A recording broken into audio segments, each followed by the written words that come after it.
The clock strikes midnight, a curse breaks, and what should feel like a classic fairy tale quickly turns dark, unsettling, and emotionally heavy. If you think the Nutcracker is all magic and sugar plums, Winterspell is here to prove you very wrong. Hello book lovers, today I'm talking about Winterspell by Claire Legrand, the first book in the Winterspell series, and this one surprised me in ways I was not fully prepared for.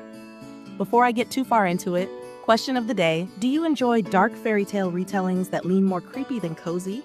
Or do you prefer your fairy tales on the lighter side? Winterspell is set in New York City in 1899 and follows Clara Stole, the mayor's daughter, who lives a very controlled and proper life on the surface.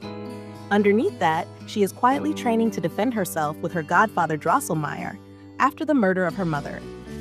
From the very beginning, Clara feels small, unsure, and surrounded by people who are clearly pulling strings behind the scenes. She knows something is wrong with her father. She knows she is being kept in the dark, and she has no real sense of power yet. Everything changes on Christmas Eve when her world completely collapses.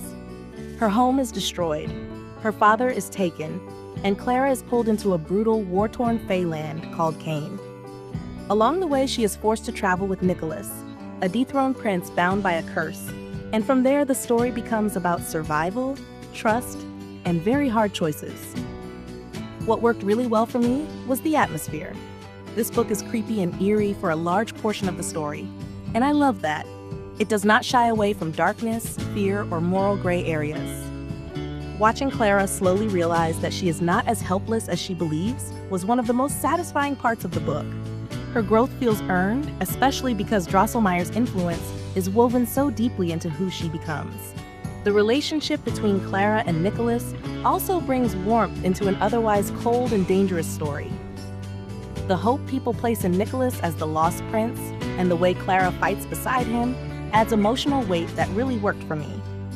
That said, there are things that may not work for everyone. Clara starts off very meek and unsure, and if you struggle with slower character development, the early portion of the book might test your patience. The story also leans heavily into dark fantasy and emotional heaviness, so if you are expecting a fast-paced or light retelling, this may feel too somber at times.